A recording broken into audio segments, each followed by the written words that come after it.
Hello, this is Bob Foster, and today we're going to show the version 9 LPM Simplified Remote Restart automation tool doing a simplified remote restart. I've already shut down the server now, so we don't have to waste time in the video shutting down the server. So now you need to do simplified remote restart, and I have a server here called Bob FP8 that I've shut down. All the LPARs are powered off. Now, only a couple of these LPARs are LPM capable, because this is my lab, and the lab has all sorts of weird things going on in it. So I'm going to choose the two that are LPM capable, or remote restart capable, and go off and do a validation. I could have chosen all of them, and the validation would have taken longer, and I would have gotten a bunch of errors. But this, I want to show you a short video on a clean path of simplified remote restart. So they're both saying, oh, great, everything can be past the remote restart validation. And then we go to the placement page, and I can change things up if I wanted to. I'm not going to change things up. I want to move stuff as quick as possible because this is during an outage. I have an option now on the new GUI to power on the LPAR after it moves or not power it on. In this case, I'm going to power it on. These are maybe important ones I want to power on, but maybe you'll move your important ones first and power them on.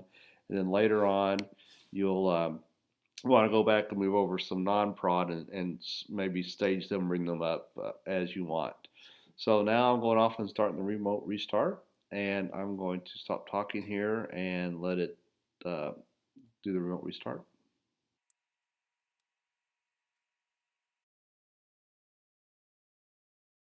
Took about a minute to restart those two LPARs.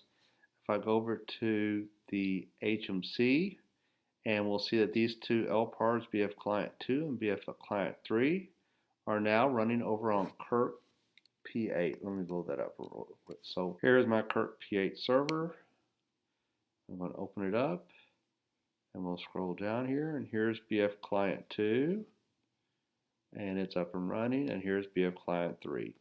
So now we'll go off and fix that server and bring it back up, and then we'll show you how to bring it back.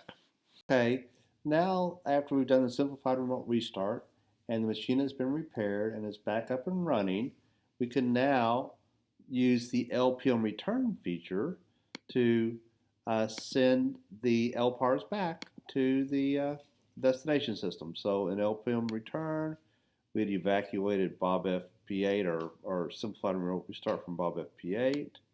And those are our two LPARs that we did. And let's just go ahead. I could do a validation, but I'll go ahead and just perform LPM and do this as quick as possible. So your machine is back up and running, and now you can LPM back those partitions that you simplified remote restarted away.